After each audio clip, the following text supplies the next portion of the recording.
Greetings. I'll be continuing over from here. So, once we have identified all of the 10 common objects, 15 common objects, as well as the common functions, we move towards creating the class object diagram. So, in class object diagram, we basically made objects for all of the 15 existing objects as well as the 5 new proposed, and we wrote all of the attributes as well as 10 functions. I'll be explaining each of the newly proposed object very briefly here. So to begin with, the adaptive analyzer, the idea behind adaptive analyzer is uh, it dynamically changes the algorithm based on the input data it's getting. So let's say there is an enterprise, it receives one kind of data, but as time on the business grows and now the data is completely changed. So based on the changes in data, adaptive analyzer will check and say, hey, look, this algorithm would give you the better results, and we think you should swap the algorithm so you have better results. So that's what adaptive analyzer. Moving ahead, we have risk quantifiers. So risk quantifiers would basically evaluate the possible risk a business enterprise can have and generate reports for the users. We have scenario analyzers. Scenario analyzers are something like what would be the condition of the business enterprise if this would happen. So it would consider a hypothetical situation and evaluate in what kind of situation would the business be if that scenario ever arose in the future, which would help the users a lot. The next object is real-time anomaly detectors. So what this object would do is it would be feeding over the live data, and if it sees any kind of anomalies it would alert the users. And the last object is data monetizers. So as the name suggests, it would help in monetizing the analytics, which would help companies grow. Maybe the companies that need the analytics can buy analytics. That could be a wonderful feature to add on in the existing business analytics system. So this is our class object diagram.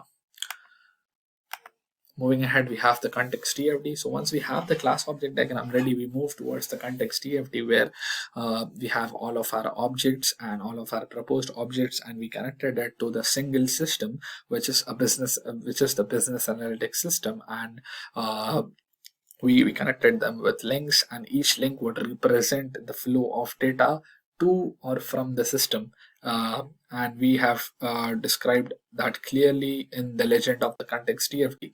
So here we mentioned what kind of data is flowing to the system and from which object, and what kind of data is going from the system to the object, and with we mentioned here. So this is again the continuation of the legend of context TFD. Moving ahead, we have level 0 DFD. So once we have the context DFD ready, what we did is we tried to expand the context DFD. Context DFD is a single business analytics system. So we broke that system down into multiple subsystems, multiple sub-processing units, and each processing unit would handle the data. It would take the data from the source, and it would pass it on to some other entity.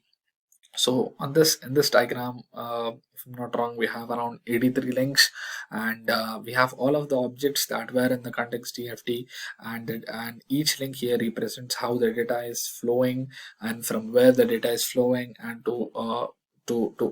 and where the data is going. So all of those links are numbered, and each of the link represents a flow of data, which is clearly mentioned here. These are all of the links that we have in our level 0 DFT, which explains how the data is flowing. Moving ahead, we have prescriptive model. So what kind of model would we choose to build the system? So we had variety of choices, but we chose the model called incremental model, which is a very so the idea was we need a model which is iterative, as well as it reduces the risk and is good for the software. So incremental model, the reason we chose incremental model, we had two fundamental reasons. The first reason is we need a model with multiple iterations. Because it's a business analytics system, we won't have everything in one go. we won't we might have some bugs, we might have some releases to make in the future or something like that. So we need a model that is iterative, and we need a model that would reduce the risk of the system. And yeah, so these two fundamental reasons made us choose incremental model. uh, yeah, so the next thing we did was we made the use case diagram. So this diagram generally gives an overview of what all important functionalities we have and what all important objects we have, and it just gives a high level overview of all of the functionalities in the system, all of the objects in the system. And it would help in the next steps of software engineering. That's it from me. Thank you.